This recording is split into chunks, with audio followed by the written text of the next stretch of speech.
આર્યની bottle એના હાથમાં આવી જાય. જોવો ભાઈ, તમે મારા હસબન્ડ છો કે તો તમે બધાય જાઓ, હું મારા છોકરા રે મારે કોઈ નહીં, હું નોખી થઈ જાય. એક અમારે ભાઈ દીકરી છે અને એક દીકરો છે. બે વચ્ચે બે ભાઈઓને એક દીકરી ને એકને દીકરો છે. તો એમાં મારી પાછળ ન ફરવો જોઈએ આર્ય. આ બાજવામાં દૂધ બગડી ગયું. હે ગાઈઝ, ગુડ ઇવનિંગ, જય Shri Krishna, welcome to new blog. So guys, આજે ભાઈ બ્લોગની શરૂઆત થઈ છે સાંજે 7 વાગ્યાથી. કેમ કે આજે થોડો હું કામમાં બિઝી હતો એટલે બ્લોગની શરૂઆત સાંજે કરી છે. પણ રસોડામાંથી ભાઈ અત્યારમાં કંઈક અવાજ આવી રહ્યો છે. ચાલો ભાઈ, શું થાય છે પહેલા તો શું બને છે જોઈએ. ચાલો. આર્ય નાનો નહોતો ને પેલા કે આર્ય તમારો ના ના ના, હવે બધી ના પાડે. શીરો કર્યો ને તેમાં માથાકૂટ કરે છે ત્યારની. ભાઈ હેની માથાકૂટ છે તારે? બપોરે સુતા હતા ને, હા, ઉઠ્યા ને તો આર્યને શીરો કરી ખવડાવી દીધો. મારે નો ખવડાવો હોય શીરો મારા છોકરાને. તો પણ તું તો રોજ ખવડાવતી ને અત્યાર સુધી. હજી આપણે આવ્યા છીએ અહીંયા એટલે કદાચ એને હરખ હોય તો ખવડાવે, એમાં શું વાંધો છે? પણ એ ખવડાવે એ નહીં, વાંધો નહીં. હાલો, આ સુરત થી આવ્યા એના 10 દિવસ થયા છે, તો એની પાછળ આર્ય ફર્યા કરે. મારી પાછળ ન ફરવો જોઈએ આર્ય. પણ ઈ તો એને જો ભાઈ, ઈ એને એવી રીતના રાખતા હોય, બરાબર છે, તો એની પાછળ ફરે. બાકી તો એમનેમ તો કઈ ફરવાનું નથી. તમે ભાઈ કેવી રીતના રાખો છો આર્યને? આખો દિવસ હું રાખું છું. આખો દિવસ ઈ ગયા સૂતો નથી. કેવો સરસ સુવડાવી દઉં છું ભાઈ સવારમાં. હા, ઈ તો મને ખબર છે કે ભાઈ સવારમાંથી ઉઠે ને જ્યાંથી તમે એની કેર કરો છો, નવરાવો છો, ખવડાવો છો, પાછો હુવડાવી દો છો, તો ઈ તો તમારો એવાય થવાનો છે. તો એમાં ભાઈ તને શું વાંધો છે? કદાચ એનો એવાય થાય તો હાલ કે મારે એકનો છોકરો, બીજાનો એવાય થાય તો મને થોડું પસંદ, એવું થોડું ગમે મને. જો આપણે બધાય વચ્ચે એક છોકરો છે. આમ તો ભાઈ બે ભાઈઓ, અમારે બે ભાઈઓ વચ્ચે એક છોકરો છે. રાઈટ? સાચી વાત ને? હે, એક અમારે ભાઈ દીકરી છે અને એક દીકરો છે. બે વચ્ચે બે ભાઈઓને એક દીકરી ને એકને દીકરો છે. તો એમાં ઈ બાબતનું ક્યાં વાંધો આવ્યો? હાલ મને કે. એને જેસિકાએ એવું કર્યું. શું કર્યું? હતા ને તો હજી મારી એવાય થઈ હતી. હા, તો એને અહીંયા લઈને વઈ આવ્યા. ભાઈ ઈ તો એના મા બાપ હોય તો ન્યા નો જાય. એને આ જાય પણ તો મારી એવાય તો ન રહી ને એમ. ભાઈ એમાં એવું નહોતું ને. જેસિકાને તો શું છે, સ્કૂલ શરૂ કરવાની હતી ને. પણ અત્યારે હું જે આર્યને રાખું એમ જેસિકાને રાખું, ઓહ ની એવાય થઈ જાય. હા, સાચી વાત છે. રાખતા આવડવું જોઈએ. ઈ વાત તો સાચી છે. હું છે ને, હું એને છે ને ખવડાવું ને તો એની સ્ટોરી કહું છું, સુવડાવું તો એ સ્ટોરી કહું છું, પણ તોય તે મારી એટલી બધી એવાય નથી થતી. એ તો તારામાં મિસ્ટેક છે ને. કેમ કે તું જો ભાઈ, તું જોબ કરશો એટલે તું કદાચ આખો દિવસ લેપટોપ લઈને બેઠી હોય, બરાબર છે, અથવા જોબ ઉપર ત્યાં ઓફિસે ગઈ હોય કે વોટ એવર ગમે ત્યાં ગઈ હોય, તો એના તારી પ્રત્યે લાગણી થોડીક ઓછી થઈ જાય ને. છોકરાઓને આખો દિવસ જોવા ન મળે તો એને લાગણી ઓછી થઈ જાય, બરાબર કે નહીં? તો પછી એનો હવે એવાયો થાય તેમાં તને વાંધો શું? હાલ કે વાંધો તો હોય જ ને, મારે એકનો એક છોકરો. તારે એકનો એક છોકરો છે એવું નથી. આપણે આગળ વાત થઈ હતી કે ભાઈ છોકરો એક છે, બરાબર છે, તો કદાચ ન કરે નારાયણને આપણે એવું કરવું નહોતું, બરાબર છે. અને એ એમ કે દર્શના બી કીધું હતું ને કે ભાઈ મને તમારે છોકરો દઈ દેવાનો, એવી કંઈક વાત થઈ હતી ને આપણે. શું વાત થઈ હતી? એ કહેતા હતા પહેલા. શું કહેતા હતા? કે મને આપી દો એમ. હું થોડી આપું, મારે એકને એક છોકરો છે, હું થોડી આપું એને. પણ તારે નહીં, ઘણાય ને એકનો એક છોકરો હોય, એવું થોડું હોય. હું આઈવીએફ કરાવતી હતી ને તો એને ના પાડી હતી કે તમે આઈવીએફ કરાવો, મારે જી આવશે ને કે હું તમને આપી દઈશ, કારણ કે મારે જોબ છે, મારા પાસે ટાઈમ ન હોય.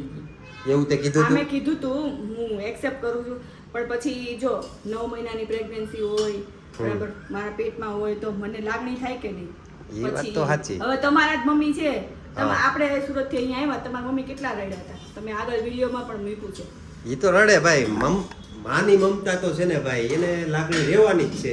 હું હજી ઘરની બહાર પગ મૂકું ને ગમે ત્યાં જવાનું હોય કે ગમે એ હોય તો એની આંખમાં તો આહુડા આવે કે ન આવે? દર્શના બી આવે ને. મારી જેસિકાને તમે પરાણે 2-3 મહિના રાખી હતી તો મને ત્યારે હું રોતી. ઈ તો અમને ખબર છે. તો ઈ સ્ટાર્ટિંગમાં તમે વાંધો ન્યા આવે છે, કાર્ય મારી પાછળ આવે છે અને એની પાછળ જાતો બંધ થઈ ગયો. ઈ આ ખાલી 10 દિવસની અંદર એટલો ફેર પડી ગયો. જો ઈ ત્યારે જેસિકાને સુરત મૂકી ગયા ને માણ એવાય થતી, તો ઈ મારી એવાય થતી તો ઈ લોકો અહીંયા લઈ આવ્યા. ભાઈ ઈ તો એના મમ્મી પપ્પા છે, એને સ્કૂલે બેહારવાની હતી ને, સ્કૂલે જ બેહારવાની હતી ને ત્યારે. ભવિષ્ય થોડું બગાડ નાખાય મારે. ઈ તો બરાબર છે. શું વાત છે હાલભાઈ તારે? ભવિષ્ય નો બગાડાય, એ વાત સાચી જ છે ને એની. ઈ તો બરાબર છે. તમારી બેયની માથાકૂટમાં આજ લગભગ અમે આ ભાખરી વગરના રહેતા. તો સારું થયું અત્યારમાં ભાખરી પહેલા બની ગઈ એટલી, બરાબર છે, અને પછી તમે બે અત્યારમાં માથાકૂટે સડ્યું. નકર અમારે કીધું કે માથાકૂટ હતી ને એટલે તમે ઈ બાજુ રસોઈ કરો ને હું આ બાજુ રસોઈ કરું, એટલે અમે શું કહેવાય કે બોલીએ નહીં કે નહીં એમ. ઠેક એટલે આ બધું આ બાજુ રસોઈ કરવા માંડ્યા અને એક આ બાજુ રસોઈ કરવા માંડ્યા, બે ભાગલા પાડી નાખ્યા. આ બાજુ હું આ દૂધ ગરમ મૂક્યું છે, એમને જ મૂક્યું છે. આ દૂધનો કલર કેમ પીળો પડી ગયો? એના હારે બાંધવામાં બગડી ગયું. લે હાલ લે, આ બાજવામાં દૂધ બગડી ગયું. માર્યા તો આ તમે હજી ઘડીક બાદ ને તો લગભગ આ ભાખરી બાખરી બધું દાજીને રેડી કરી નાખે તમે હો. ઈ મારે હારે બાત હતી ને એમાં દૂધમાં મારાથી ભૂલથી લીંબુ નખાઈ ગયું. લે હાલ લે, બહુ કેરી જોતો તો. કાંઈ વાંધો નહીં, બાંધવાનું નથી, જે છે એ સમાધાન કરી નાખો અને રાજી ખુશીથી રહ્યો અને મોજ કરો. આમાં તમને વાંધો શું છે બીજો? હવે આર્યનું જ છે ને, જે છે એ આર્યનું જ છે ને. નહીં, બેયનું છે. હું એમ ક્યાં તો? કહું? મારે જેથી હું નારિયેળ બેયનું છે બધું. એવું છે તમારું જો યાર વ્યવસ્થિત રહે તો હું આપીશ, નકર મારે જેસિકા બધું. બધું? હા, કાઈ નહીં આપે. હું તે બધું દઈ દેવાનો છું હો. તો તમે બધાય જાઓ, હું મારા છોકરાને રહી, મારે કોઈ નહીં, હું નોખી થઈ જાય તો. ક્યાં નોખું થઈ જવું છે? કોનીથી નોખું થઈ જવું? સુખપુર વહી જાય. સુખપુર વહી જવું છે? ન્યા રે હા, આર્યન લઈને વહી જાય. હા, ઓલું એક મકાન છે ને અત્યારે. હા ભાઈ, એ હવે કાચું મકાન છે, એમાં કાંઈ કાઢ હા, લેવાનું એવું છે કાંઈ ન હોય. નહીં. મકાન તો પાકું હોય કે કાચું. ઘર તો ઘર કહેવાય, ઘર મંદિર કહેવાય. હા એવું છે. તો એટલી બધી તને આમ ખબર પડે છે તો બાજુ હા એટલી બધી ખબર પડે છે, ઘર મંદિર કહેવાય ને ઘર ઓલું કહેવાય, તો પછી એમાં આર્યનું ને એનું ક્યાં એવું બધી વાત જ હતી આપણે. ઈ તો તમે માં હો ને તો તમને ખબર પડે. માં બનવું પડે. એને ઈ સમજવું પડે ને મારે છોકરો નથી, બે એને હું જેસિકાને આપું છું હા. બધું કરવા, તો એનો આર્યન હું કરું તો પ્રોબ્લેમ શું છે? પણ પ્રોબ્લેમ છે ભાઈ કાંઈ તને? હે प्रॉब्लम है? બહુ બધા. बहुत ज्यादा वाला प्रॉब्लम है. कोई बात नहीं, ज्यादा वाला प्रॉब्लम है तो ज्यादा रखो, बराबर है, लेकिन उसमें और कुछ તો તમે મારા હસબન્ડ છો કે no I am a YouTuber. YouTube માં વિડિયો ઉતારો છો ને? YouTube માં વિડિયો ઉતારવાની લીધે તો અમે બે રિયલ માં બાતશું. અમે રિયલ માં બાતતા જ નથી ક્યારે. अच्छा तो અત્યારે શું હતું? પ્રેન્ક. અત્યારે April fool. April April month. એમ નહીં, પણ તારું તું જ મોટું એપ્રિલ ફૂલ છો. એક ચારે તો ભાઈ તારો બર્થડે છે, તમે એપ્રિલ ફૂલ કરી નાખ્યું. વાહ ભાઈ વાહ, સારું કર્યું એ લ્યો. તો બે બંને બેનો હા હા, આ શું બને છે? હાલો ભાઈ, એપ્રિલ ફૂલ તો વયું ગયું છે, પણ ઓલરેડી તોય આ એક હસી મજાક માટે મનોરંજન થોડું કર્યું છે. અને આ બાજુ ભાઈ અત્યારે તો પનીર બનાવી નાખું છું. વાહ લ્યો, આ પનીર દૂધ બગડી ગયું ને તો આનો સદુપયોગ કરી નાખે છે. હવે પનીર બનાવવામાં આવે છે.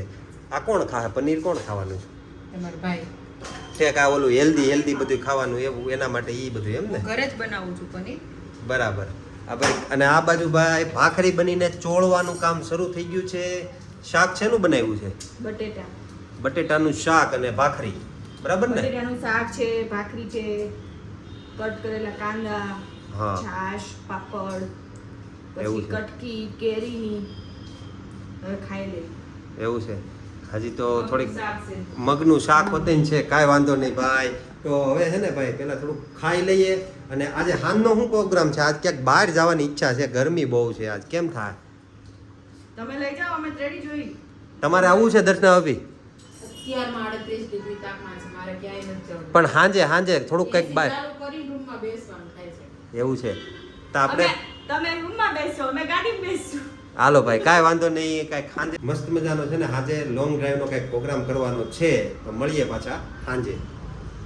ચાલો ભાઈ, મસ્ત મજાની સાંજે હવે ભાઈ સુવાનો ટાઈમ થાય અને આર્યની બોટલ એના હાથમાં આવી જાય. જોવો ભાઈ, આ બોટલના માટે તો ભાઈ કેટલો ધમ પછાડા કરે ને એની કોઈ સીમા નથી, બરાબર ને ભાઈ?